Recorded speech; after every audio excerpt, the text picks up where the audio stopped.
Welcome to our Quran Tafsir series. Understand and live the Quran. Gain authentic and deep understanding. Subscribe now for weekly episodes.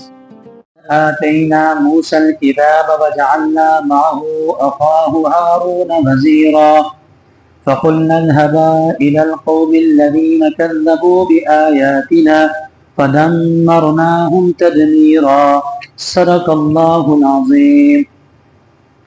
اللہ رب العزت نے سورۃ الفرقان کے اندر حضور نبی کریم صلی اللہ علیہ وسلم کی رسالت اور قرآن پاک کی حقانیت اور قرآن پاک کی فضیلت کو بیان فرمایا ہے۔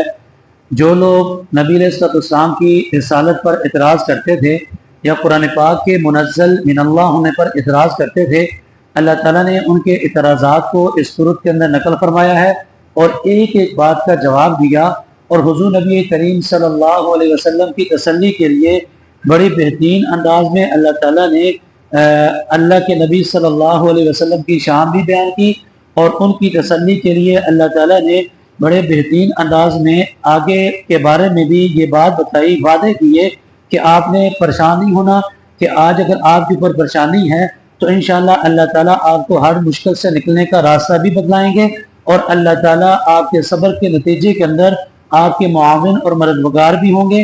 یہ جتنے بھی دشمن ہیں یہ آپ کا بال بھی بھیگا نہیں کر سکتے، آپ کا یہ کچھ بھی نہیں بگاڑ سکتے۔ چنانچہ پہلے ابھی تک جو ہم نے پڑھ لیا آیت نمبر 35 تک، یعنی 34 جو آیتیں تھیں، ان کے اندر جو اعتراضات، ان کے جوابات، تسلی تھی۔ آگے ابھی آیت نمبر 35 سے اللہ تعالیٰ نے ایک اور انداز میں تسلی دی ہے، کہا کہ آپ کی تسلی کے لیے ہم کچھ واقعات کا ذکر کرتے ہیں، آپ کی جماعت کے جو کچھ اور افراد یعنی انبیاء ہیں ان کا ذکر کرتے ہیں۔ جو صورتحال آپ کو آج مکہ مکرمہ کے اندر پیش آ رہی ہے، یہی صورتحال ان کو بھی پیش آئی تھی، البتہ اللہ تعالیٰ نے ان کو بڑے بڑے برہان، بڑے دلائل، اور اللہ تعالیٰ نے ان کی مدد کی، ایسے اللہ تعالیٰ آپ کی بھی مدد کریں گے۔ دوسری بات یہ ہے کہ جن لوگوں نے ان پہلے انبیاء کی تکذیب کی، اللہ تعالیٰ نے ان کو تباہ و برباد کر دیا۔ آپ نے پریشان نہیں ہونا، مکہ کے لوگ جو آپ کی تکذیب کر رہے ہیں، آپ کا استہزاء کر رہے ہیں، قرآن پاک کو جھٹلا رہے ہیں، انشاءاللہ آپ کی نظروں کے سامنے ان کو بھی ایسے مار دیں گے کہ رہتی دنیا تک یہ عبرت کا نشان بن جائیں گے۔ یعنی غزوات کے اندر جیسے بدر کے اندر ان کو شکست ہوئی اور باقی فتح مکہ ہوا، اس کی طرف بھی اللہ نے اشارہ کیا۔ تو اس بات کو اللہ کے نبی کی تسلی کے لیے، ان کی ساتھ اللہ کی معیت اور مدد کو بتانے کے لیے، اور کافر جو تھے ان کی ہلاکت کے بارے میں بتانے کے لیے اللہ تعالیٰ نے کچھ نبیوں کا ذکر اشارتاً کیا، ان کی اقوام کا ذکر کیا، ان کی بربادی کا ذکر کیا۔ اللہ تعالیٰ فرماتے ہیں آیت نمبر 35 ہے، جو نبی موسیٰ کا ذکر پہلے آتا ہے، وَلَقَدْ آتَيْنَا مُوسَى الْكِتَابَ، تحقیق ہم نے موسیٰ علیہ السلام کو کتاب عطا کی، یعنی آپ کو کتاب دی ہے تو ان کو بھی کتاب دی تھی۔ وَجَعَلْنَا مَعَهُ أَخَاهُ هَارُونَ وَزِيرًا، ہم نے ان کے ساتھ ان کے بھائی کو معاون اور مددگار بنایا۔ آپ کے ساتھ آپ کے صحابہ کرام معاون اور مددگار ہیں، البتہ ان دونوں کو جب بھیجا گیا دعوت کے لیے، فرعون نے جھٹلایا، اللہ نے کو ہلاک کیا۔ ایک آیت کے اندر یوں بیان کیا، فَقُلْنَا اذْهَبَا، ہم نے ان دونوں کو کہا کہ آپ چلے جائیے، إِلَى الْقَوْمِ الَّذِينَ، اس قوم کی طرف، الَّذِينَ كَذَّبُوا بِآيَاتِنَا، جنہوں نے ہماری آیات کو جھٹلا دیا ہے، یعنی وہ قوم کہ جو اللہ کی آیات، نشانیاں، دعوت کو جھٹلاتی ہے، ان کی طرف آپ جائیے۔ جب انہوں نے بات نہیں مانی، اب اللہ کے نبی کو یہ تسلی ہے کہ ان کے ساتھ جو کیا آپ کے دشمن کے ساتھ بھی کریں گے۔ اللہ کہتے ہیں فَدَمَّرْنَاهُمْ تَدْبِيرًا، ہم نے ان کو بڑی بری طرح ہلاک کر کے رکھ دیا۔ یہ دمرناہم تدبیرا اسے مفعول مطلق کہتے ہیں، آگے دوبارہ صیغہ تاکید کے لیے آتا ہے۔ ہم نے ان کو ہلاک کیا کہ ایسا ہلاک کہ عبرت کا نشان بنا کے رکھ دیا۔ میں نے بامحاورہ ترجمہ کیا، ہم نے ان کو بری طرح ہلاک کر کے رکھ دیا، رہتی دنیا تک کے لیے فرعون اور اس کے حواری عبرت کا نشان بن گئے۔ یہاں ویسے تو واقعہ مشہور ہے، میں نے آپ کے سامنے جو اس کی تفسیر تھی وہ بھی بیان کر دی، ایک سے تفصیلی نقطہ سمجھنا ضروری ہے۔ یہاں جو اللہ تعالیٰ کہتے ہیں کہ ہم نے موسیٰ کو کتاب دی، پھر آگے کہا کہ ہم نے ان کو کہا کہ فرعون کی طرف یعنی ان کی قوم کی طرف جائیں، انہوں نے ہماری آیات کو جھٹلایا۔ جبکہ سوال یہ پیدا ہوتا ہے، اللہ تعالیٰ نے جو کتاب دی حضرت موسیٰ کو، وہ تو فرعون کے غرق ہونے کے بعد کوئی طور پر جاتے وقت دی ہے، یعنی جو تورات مشہور کتاب ہے۔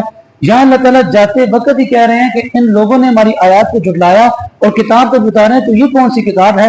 اس پر مفسرین نے یہ بات لکھی کہ جب نبی کو نبوت مل جاتی ہے تو کتاب ملنے کے علاوہ بھی اللہ تعالیٰ کی طرف سے وحی ہوتی ہے، احکامات آتے ہیں، جناب موسیٰ کو مدین سے واپسی پر نبوت ملی، اور اس وقت ہم نے سورۃ طٰہٰ کے اندر پڑھا، اللہ تعالیٰ نے فرمایا وَأَقِمِ الصَّلَاةَ لِذِكْرِي، اور بہت سے اور احکامات دیے کہ آپ نے نماز بھی پڑھنی ہے، آپ نے یہ کام بھی کرنا ہے، یہ بھی کرنا ہے، اللہ کو یاد کرنا ہے۔ تو یہ وہ احکامات، اور اس کے بعد اللہ تعالیٰ کی طرف سے جو رہنمائی کی گئی ہم نے سورۃ طٰہٰ کے اندر پڑھا کہ آپ نے فرعون کی طرف جانا ہے، آرام سے بات کرنی ہے، سختی اس کا معاملہ نہیں کرنا، یہ آپ کا بھائی ہے اس کو ساتھ لینا ہے، یہ سارے احکامات۔ اور پھر وہ خطبات جو فرعون کے دربار کے اندر اللہ کے حکم سے جناب موسیٰ نے ذکر کیے، یہ ساری باتوں کو اللہ تعالیٰ نے کتاب کے ساتھ ذکر کیا کہ جو نبی ہیں کتاب تو بعد میں ملی، مشہور کتاب تورات جو ہم جانتے ہیں، لیکن اس سے پہلے بھی اللہ کی رہنمائی کے ساتھ ہی احکامات بھی آتے رہے، فرعون کو دعوت بھی دیتے رہے، بنی اسرائیل کے ایمان والوں کی وہ جو اللہ نے احکامات دیے اس کے مطابق جو ہے ان کی تربیت کرتے رہے۔ تو اس کی طرف اشارہ ہے کہ ہم نے موسیٰ کو کتاب دی، اس کے بھائی کو ان کا وزیر بنایا، اور ہم نے کہا کہ اب چلے جائیں، انہوں نے آیات کو جھٹلایا۔ اب یہاں پر اللہ تعالیٰ ایک تو یہ بات ہوگی کہ کتاب کے حوالے سے، دوسری آیت کے اندر اللہ تعالیٰ کہتے ہیں کہ آپ اس قوم کی طرف جو انہوں نے ہماری آیات کو جھٹلایا، ابھی تک موسیٰ گئے نہیں ہیں، تو موسیٰ کے جانے سے پہلے کیسے آیات جھٹلائی ہیں؟ ابھی تو موسیٰ نے جا کے اپنا کوئی معجزہ دکھانا ہے، عصا دکھانا ہے، اس سے پہلے اللہ کہتے ہیں کہ انہوں نے ہماری آیات کو جھٹلایا، آپ چلے جاؤ۔ تو ان آیات سے مراد حضرت ابراہیم علیہ السلام اور اس کے بعد کے جو نبی ہیں، چونکہ ان کو اللہ تعالیٰ نے نبوت دی تھی، اور اس وقت کے جو لوگ تھے فرعون اس کے حواری، ان کے ذمہ یہ بات تھی کہ پہلے جو نبیوں کی شریعت ہے ان کے مطابق عمل کریں۔ انہوں نے بدبختوں نے صرف حضرت موسیٰ کا مقابلہ نہیں کیا، پہلے نبیوں کو بھی جھٹلاتے تھے۔ اللہ نے بتایا کہ دیکھو پہلے نبیوں کی جو تعلیمات ان کے پاس تھی یہ جھٹلا چکے ہیں، یہ سرکش بن چکے ہیں، یہ انا ربکم الاعلیٰ کے دعوے کر رہے ہیں۔ ابھی آپ جائیے اور ان کو دعوت دیجئے۔ دعوت دینے کا بھی مقصد یہ تھا کہ کذبوا بآیاتنا، ہماری ان آیات کو جھٹلایا جو آپ سے پہلے نبیوں کو دی تھی۔ انہوں نے پہلے نبیوں کی تکذیب کر دی، اور پہلے نبیوں کی جو دعوت تھی اس کا بھی انکار کر دیا، توحید کا انکار کیا۔ تو یہاں آیات سے مراد پہلے نبیوں کے معجزات اور دلائل اور چیزیں، اور کتاب سے مراد وہ ہو گیا جو اللہ نے حضرت موسیٰ کو تورات سے پہلے جو رہنمائی کی تھی۔ یہ تفسیری نکات تھے، اب کوئی اعتراض آیت کے اوپر باقی نہیں رہے گا۔ البتہ انہوں نے جھٹلا دیا، اللہ کہتے ہیں فدمرناہم تدبیرا، ہم نے ان کو بری طرح ہلاک کر دیا۔ یہ تو دو آیتوں کے اندر جناب موسیٰ کا ذکر تھا۔ اگلی آیت کے اندر جناب نوح اور چند اور نبیوں کی امتوں کا ذکر ہے۔ اللہ فرماتے ہیں ایسے ہی ہم نے ہلاک کیا وقوم نوح، نوح علیہ السلام کی قوم کو، کب لما کذبوا الرسل، جب انہوں نے رسولوں کو جھٹلایا، انکار کیا، اغرقناہم، ہم نے ان کو غرق کر دیا، وجعلناہم للناس آیہ، ہم نے تمام لوگوں کے لیے ان کو عبرت کا نشان بنا دیا، ایک نشانی بنا دی، وَأَعْتَدْنَا لِلظَّالِمِينَ عَذَابًا أَلِيمًا، اور ہم نے ظالم لوگوں کے لیے دردناک عذاب تیار کر رکھا ہے۔ یہ جناب نوح کا ذکر کر دیا ایک آیت کے اندر، اس کے اندر ایک تفصیلی نقطہ ہے میں ذکر کروں گا، اگلی آیت پہلے سماعت فرمائیں۔ آگے اللہ کہتے ہیں وعاد و سمودا، قوم عاد نے جھٹلایا، ان کو بھی تباہ و برباد کیا، وسمودا قوم سمود کو کیا، واصحاب الرس کنویں والوں کو تباہ کیا، وقرونا بین ذلک، ان کے درمیان بہت سے زمانے اور امتیں گزری ہیں، کثیرہ بہت سے، تو ان کو بھی اللہ تعالیٰ نے ہلاک کیا۔ گویا کہ ایک جملے کے اندر اللہ تعالیٰ نے گزشتہ تمام اقوام جن پر اللہ کا عذاب آیا ہے اللہ تعالیٰ نے ان کا ذکر کر دیا۔ یہاں پر یہ اللہ تعالیٰ فرما رہے ہیں جناب نوح کے بارے میں کہ ان کی قوم نے کذب الرسل، رسل کا جمع کا صیغہ ہے، بہت سے رسولوں کو جھٹلایا، جبکہ ہم نے پڑھا تفسیر کے اندر اور تاریخ کی کتب کے اندر بھی موجود ہے جناب نوح کے زمانے کے اندر تو کوئی اور نبی موجود نہیں تھا۔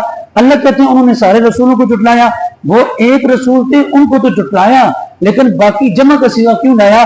اس کی وجہ خود یہ پچھلی آیات بھی دلالت کرتی ہیں، آگے بھی مضمون آئے گا۔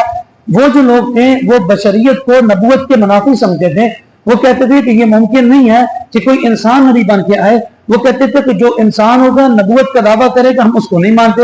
اسی بنیاد پر جناب نوح کو جھٹلایا، جب اس بنیاد پر ان کی دلیل یہ تھی کہ انسان نبی نہیں بن سکتا، تو جتنے 1.25 لاکھ نبی پہلے جو ان میں سے آ چکے تھے، جناب شیس ہیں، جناب ادریس ہیں، جناب آدم ہیں، اور اس کے بعد جن نبیوں نے آنا ہے، چونکہ اللہ تعالیٰ نے تمام نبیوں کو انسانوں میں بھیجنا ہے تو وہ انسان کے نبی ہونے کی شکل میں جھٹلاتے تھے، اس لیے اللہ تعالیٰ نے جمع کا صیغہ لایا کہ یہ جناب نوح کو صرف بھی جھٹلا رہے ہیں، یہ جو کہہ رہے ہیں کہ انسان نبی نہیں بن سکتا، یہ تمام نبیوں کو انکار کر رہے ہیں، اور اس لیے کہ اللہ نے فیصلہ کر رکھا ہے کہ تمام جتنے نبی آئیں گے وہ انسان ہی بن کے آئیں گے۔ ایک بات، دوسری بات یہ ہے کہ وہ چونکہ انہوں نے جناب نوح کو ذاتی کوئی ضد نہیں تھی، ان کی توحید کی دعوت کو جھٹلایا، اور توحید کی دعوت جناب نوح کی صرف نہیں تھی، تمام نبیوں کی ایک تھی، اس لیے اللہ نے جمع کا صیغہ لایا کہ یہ ایک نبی کو جھٹلانا ایسا ہے جیسے کہ تمام نبیوں کو جھٹلانا یہ اشارہ ہے مشرکین مکہ کو بتا دینے کے لیے. جو مشرکین مکہ ایک رسول اللہ کو جھٹلاتے ہیں وہ گویا کہ ان نبیوں کو بھی جھٹلاتے ہیں جن کی طرف آپ نسبت کرتے ہیں, یعنی جناب ابراہیم کو بھی جھٹلا رہے ہیں. مدینہ کے اہل کتاب یہود نصارہ رسول اللہ کو جھٹلا رہے ہیں, در حقیقت وہ جناب موسیٰ اور عیسیٰ کو بھی جھٹلا رہے ہیں. اس لیے کہ دعوت ایک ہی ہے, سارے نبی ایک دوسرے کی تصدیق کر رہے ہیں اور یہ جا کر تکذیب کرتے ہیں. یہ بھی ان کی طرف اشارہ ہے کہ اللہ تعالیٰ کہتے ہیں غلط کیا, ان کو ہم نے عبرت کا نشان بنا لیا. اور اگلی آیت کے اندر جو کہا کہ آج ثمود اور اصحاب الرس کا کنویں والے کا, اب کنویں والے کون ہیں قرآن حدیث سے متعین نہیں کیا. اسرائیلی روایات ملتی ہیں, اسرائیلی روایات کے اندر ایک بات یہ ملتی ہے کہ قوم ثمود کے کچھ بچے کچھ لوگ تھے کنویں کے پاس رہتے تھے, ان کو کہا جاتا ہے کہ اصحاب الرس کنویں والے. پہلے وقتوں کے اندر اگر کوئی بندہ کسی مشہور کنویں کے پاس رہتا تو اس کنویں کے نام کے ساتھ اس قبیلے کو موسوم کیا جاتا کہ یہ جو فلاں کنویں والے ہیں, فلاں ٹیلے والے ہیں, فلاں بازار والے. تو اس لیے اللہ تعالیٰ نے ان کی طرف اشارہ کیا. لیکن یہ قرآن حدیث کی بات نہیں ہے, یہ اسرائیلی روایت ہے. اور ان پر کس قسم کا عذاب آیا اس کے بارے میں بھی قرآن حدیث خاموش ہے, اس لیے میں نے اسرائیلی روایت کے ساتھ نام ذکر کر کے آپ کے سامنے یہ بات ذکر کر دی. اللہ تعالیٰ نے اس کے علاوہ درمیان میں بہت سے قومیں تھیں, ان کو بھی ہلاک کیا. ان کو ذکر کرنے کے بعد اللہ تعالیٰ نے ایک بڑی پیاری بات کی, وَكُلًّا ضَرَبْنَا لَهُ الْأَمْثَالَ, ہر ایک کے لیے ہم نے بیان کی, لَهُ الْأَمْثَالَ, ان کے لیے مثالیں. ہر قوم کے لیے اللہ تعالیٰ نے ان کی عقل کے مطابق, ان کے ماحول کے مطابق, ان کے کلچر مزاج کے مطابق طرح طرح کی مثالیں بیان کی تاکہ یہ ہدایت کو پکڑیں. جیسے امت محمدیہ کے کافروں کو ڈرایا گیا, ایسے اللہ تعالیٰ کہتے ہیں پہلے لوگوں کے جو کافر تھے ان کو بھی ڈرایا گیا گزشتہ اقوام کے قصے بیان کر کے.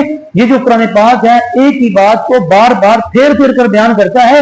یہ وجہ نہیں ہے کہ قرآن کے اندر تکرار ہے, وجہ یہ ہے کہ ہر ذہنیت کے انسان کے لیے یہ قرآن کتاب ہدایت ہے تاکہ جس طرح کا بھی انسان ہے, جس لیول کے ذہن کا ہے, اس کے لیے مثال اس کے اندر موجود اور وہ ہدایت کو قبول کرے. لیکن چونکہ طرح طرح کی مثالوں کے باوجود لوگوں نے جھٹلایا, اللہ کہتے ہیں وَكُلًّا تَبَّرْنَا تَتْبِيرًا, تمام کو ہم نے بری طرح تباہ و برباد ہلاک کر کے رکھ دیا. جو قرآن کو جھٹلائے گا, کسی نبی کو جھٹلائے گا, اللہ کو جھٹلائے گا, آخر کو جھٹلائے گا, اس کی یہی معاملہ ہوگا. اب اللہ تعالیٰ حضور نبی کریم صلی اللہ علیہ وسلم کو کہہ رہے ہیں یہ دیکھو یہ عرب کے لوگ ہیں, آپ کے دائیں بائیں رہتے ہیں, یہ شام کی طرف سفر کرتے ہیں, راستے میں ایک بستی آتی ہے جس بستی پر اللہ نے پتھروں کی بارش کی ہے, یہ جانتے بھی ہیں, تاریخ بھی جانتے ہیں, وہاں سے گزرتے ہیں, وہاں کھڑے ہوتے ہیں, لوگوں سے قصے کہانیاں سنتے ہیں. اس کے باوجود یہ اس سے عبرت حاصل نہیں کرتے. اس کی وجہ یہ ہے کہ ان کا آخرت پر جو ہے یقین نہیں ہے. تو قرآن نے ایک ضابطہ دے دیا, ایک وہ بندہ کہ جو آخرت پر یقین رکھتا ہے وہ ان چیزوں کو اور نظر سے دیکھتا ہے, عبرت حاصل کرتا ہے, سبق حاصل کرتا ہے, اس میں سے کوئی نہ کوئی اپنے لیے لیسن لیتا ہے. ایک وہ بندہ کہ جس کو آخرت پر یقین نہیں ہے, ان تمام واقعات کو پکنک کا ذریعہ بناتا ہے, تماشے کا ذریعہ بناتا ہے, قصے کہانیوں کا ذریعہ بناتا ہے, یعنی یہ دیکھتے سنتے ہیں اس کے باوجود عبرت حاصل نہیں کرتے. اللہ تعالیٰ یوں بیان فرماتے ہیں فَلَقَدْ أَتَوْا عَلَى الْقَرْيَةِ الَّتِي, تحقیق وہ لوگ آئے یا گزرے, عَلَى الْقَرْيَةِ الَّتِي, اس بستی پر, الَّتِي أُمْطِرَتْ مَطَرَ السَّوْءِ, جن کے اوپر بڑی بری طرح پتھروں کی بارش کی گئی. یعنی قوم لوط کی طرف اشارہ ہے. یہ وہی ملک شام کی طرف مکہ والے جاتے تھے, راستے میں یہ بستی آتی تھی. اللہ تعالیٰ کہتے ہیں أَفَلَمْ يَكُونُوا يَرَوْنَهَا, کیا یہ اس کو نہیں دیکھتے, یعنی اس کو دیکھ کر عبرت حاصل نہیں کرتے. اللہ خود جواب دے رہے ہیں کہ ان کا اس کے باوجود دین کو قبول نہ کرنا وجہ یہ ہے بَلْ كَانُوا لَا يَرْجُونَ نُشُورًا, بلکہ وہ تو امید ہی نہیں رکھتے اٹھنے کی, موت کے بعد اٹھائے جانے کی. اور جس بندے کو موت کے بعد اٹھائے جانے کا یقین نہ ہو, بڑے بڑے جو عبرت کی جگہ ہوتی ہے وہ سمجھتا بعض اتفاقی تھا معاملہ یا قصہ کہانی کے طور پر سن لیتا ہے, اس سے عبرت حاصل نہیں کرتا. اب نبی کریم صلی اللہ علیہ وسلم کو اللہ تعالیٰ کہتے ہیں دوبارہ اسی مضمون کی طرف قرآن پاک عود کرتا ہے, عود کہتا ہے لوٹ کر اسی کی طرف مضمون آ رہا ہے. 2 3 4 نبیوں قوموں کا ذکر کیا. اب اللہ تعالیٰ کہتے ہیں کہ آپ پریشان نہ ہو. وَإِذَا رَأَوْكَ, جب وہ دیکھتے ہیں آپ کو, یہ مکہ کے کافر, إِن يَتَّخِذُونَكَ إِلَّا هُزُوًا, یہ تو آپ کا مذاق اڑاتے ہیں. إِن يَتَّخِذُونَكَ, وہ آپ کے ساتھ معاملہ نہیں کرتے, إِلَّا هُزُوًا, سوائے مذاق کا. یعنی جب بھی کافر آپ کو دیکھتے ہیں آپ کا مذاق اڑاتے ہیں, اور مذاق اڑاتے ہیں کیا کہتے ہیں أَهَذَا الَّذِي بَعَثَ اللَّهُ رَسُولًا, یہ وہ شخص ہے کہ جس کو اللہ تعالیٰ نے رسول بنا کے بھیجا. یعنی اس سزا کے لیے کہتے ہیں کہ دیکھو اس کے پاس کھانے کے لیے پیسے نہیں ہے, اس کا جو ہے کوئی بڑی سرداری نہیں ہے, جیسے کہ مکہ کے بڑے بڑے سردار تھے, طائف کے تھے, دنیا کا کوئی مال و دولت خزانے نہیں ہے. یعنی وہ یہ سمجھتے تھے کہ جو نبی ہے, نبی کے لیے یہ ضروری ہوگا کہ بہت بڑا سردار دنیا کے دربار سے بھی ہو اور دنیا کے خزانے بھی ہو. جبکہ ان کو بیوقوفوں کو یہ پتہ نہیں تھا کہ یہ جو مال و دولت ہے یہ بادشاہ کے لیے تو ہوتا ہے، نبوت کے ساتھ اس کا کوئی تعلق نہیں ہے، یہ نبوت کا لازمی جز نہیں ہے۔ نبوت کے لیے اللہ تعالیٰ کی رحمت اور دلیل چاہیے جو کہ رسول اللہ صلی اللہ علیہ وسلم کے ساتھ ہے۔ تو کبھی یہ اعتراض کرتے، کہتے کہ مذاق اڑاتے کہ کیا دیکھو یہ جس جو دعویٰ کرتا ہے کہ مجھے اللہ نے رسول بنایا، اللہ نے اسی کو بنانا تھا، اللہ تعالیٰ کے کسی سردار کو بناتے، کسی مالدار کو بناتے۔ ایک بات وہ جو کہتے تھے، اگلی بات وہ الگ سے کرتے تھے، متضاد باتیں کہتے تھے۔ اگلی بات کہتے تھے ان کاد لا یضلنا، قریب تھا کہ یہ ہمیں گمراہ کرتا۔ اللہ کے نبی کو معاذ اللہ کہہ رہے ہیں ان آلیاتنا، ہمارے معبودوں سے یعنی ہمارے بتوں سے وہ ہٹا دیتا، لولا ان صبرنا علیہا، اگر ہم اس کے اوپر ثابت قدم نہ رہتے ہیں اپنے بتوں کی عبادت کے اوپر۔ اللہ کہتے ہیں وسوف یعلمون، ان قریب وہ جان لیں گے، حین یرون العذاب، جب وہ عذاب کو دیکھیں گے، من اضل سبیلا، کون سی راستے سے گمراہ ہوا ہے۔ یہ بدبخت ایسے تھے کہ ان کی بدبختی کا لیول یہ پہنچ چکا تھا، ایک گمراہی کے اوپر ہے، الٹا نبی کریم صلی اللہ علیہ وسلم کو معاذ اللہ گمراہ کہتے تھے، اپنے آپ کو سیدھے راستے پہ چلانے والا کہتے تھے، اور کہتے تھے کہ ان کے دلائل تو اتنے مضبوط ہیں، اگر ہم ثابت قدم نہ رہتے اپنے دین پر تو یہ بندہ ہمیں اپنے بتوں سے معاذ اللہ گمراہ کر دیتا، یعنی ہٹا دیتا، ہمارے بتوں سے دین کو ہمیں چھوڑنا پڑتا۔ اب یہ اللہ کہتے ہیں کہ دیکھو دو متضاد باتیں ہیں۔ کبھی یہ مذاق کر کے کہتے تھے کہ دیکھو اسی کو اللہ نے رسول بنانا تھا، یعنی اللہ کے نبی کو انتہائی حقیر سمجھتے، جو اللہ کے نبی نے دعویٰ نبوت اور رسالت کیا وہ سمجھتے کہ ان کا دعویٰ جو ہے ان کی اپنی ذات سے بہت اونچا دعویٰ ہے، یہ اس کے لائق اور قابل نہیں ہے۔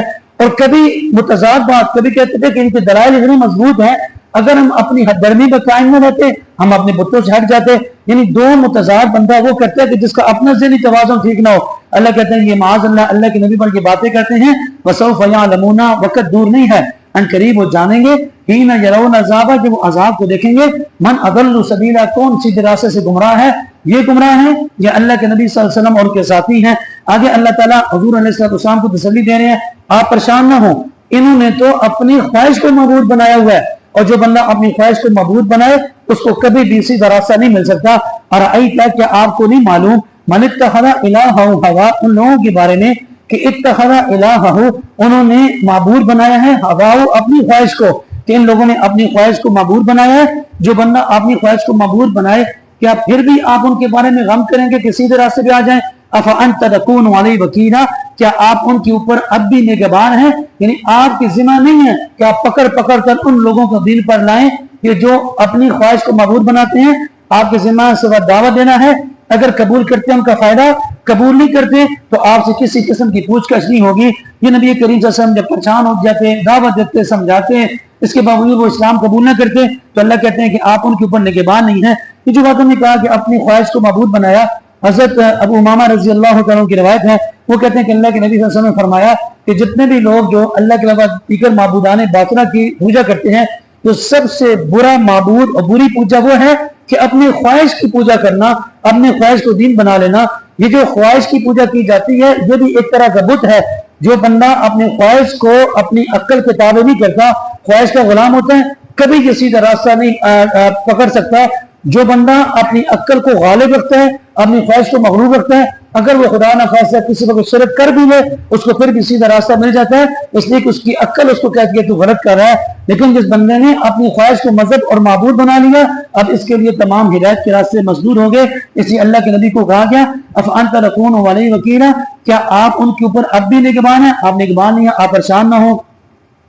اگلی جو رکوع کی آخری آیت ہے، اللہ فرماتے ہیں ام تحسبوا، کیا آپ یہ گمان کرتے ہیں ان اکثرهم يسمعون او يعقلون، کہ اکثر لوگ آپ کی بات سنتے ہیں اور عقل بھی رکھتے ہیں؟ ایسا نہیں ہے۔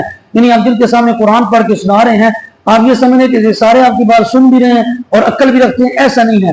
نہ یہ آپ کی بات سنتے ہیں، نہ ان کے پاس عقل ہے، یا نہ ان کے دل کے اندر طلب ہدایت ہے، نہ آپ کی بات کو قبول کرنا چاہتے ہیں۔ آپ پریشان نہ ہوں، ان کا لیول اتنا گرا ہوا ہے، انہم الا کالانعام، یہ تو جانور ہیں۔ جانوروں سے بھی فرمایا کہ بل ہم اضل سبیلا، بلکہ ان سے بھی زیادہ گمراہ سیدھے راستے سے ہیں۔ جانور کیوں کہا؟ جانور اس لیے کہا کہ جانور بھی سنتے اور سمجھتے نہیں ہیں، ان کو جتنی مرضی آوازیں دیتے رہے، ان کے سامنے پورا قرآن پڑھتے رہے، نہ ان کے پاس عقل ہوتی ہے۔ اللہ کہتے ہیں یہ جانوروں کی طرح ہیں، یہ سنتے سمجھتے نہیں ہیں۔ لیکن پھر اللہ کے آگے اللہ کہتے ہیں کہ جانوروں سے بھی زیادہ بدتر ہے۔ کیوں کہا؟ اس لیے کہا کہ جو جانور ہے وہ تو مکلف نہیں ہے، یہ تو مکلف ہے۔ جانور کو تو اللہ نے عقل نہیں دی، ان کو عقل دی ہے. جانور کو تو سننے کی اس طرح سمجھ نہیں دی، ان کو تو دی ہے. جانور کو جو کام ذمہ لگایا وہ تو اپنا پورا کر رہا ہے، ان کے ذمہ جو کام ہے یہ پورا نہیں کر رہے. اللہ کہتے ہیں ان کی کیفیت حالت یہ ہے کہ یہ جانور ہیں، بل ہم اضل سبیلا، بلکہ ان سے بھی بڑے یہ گمراہ ہیں، سیدھے راستے سے ہٹے ہوئے ہیں. اب اللہ تعالیٰ نے ان لوگوں کا جو اللہ کے نبی کا مزاق اڑاتے تھے ان کا سارے اندر کی خباثت کو کھول کے رکھ دیا. حضور نبی کریم صلی اللہ علیہ وسلم کو کہا کہ اب آپ نے پریشان نہیں ہونا، آپ کا کام دعوت دینا ہے اور ہم آپ کو دیکھ رہے ہیں، آپ نے کما حق کو دعوت دے دی ہے. یہ اندر کی خباثت ہے، جو کچھ مرضی کر لیں یہ اسلام قبول نہیں کریں گے. جب یہ اسلام قبول نہیں کریں گے تو آپ اس کے ذمہ دار بھی نہیں ہیں. اللہ تعالیٰ سے دعا ہے کہ قرآن کے مطابق زندگی گزارنے کی توفیق نصیب. صدق اللہ العظیم.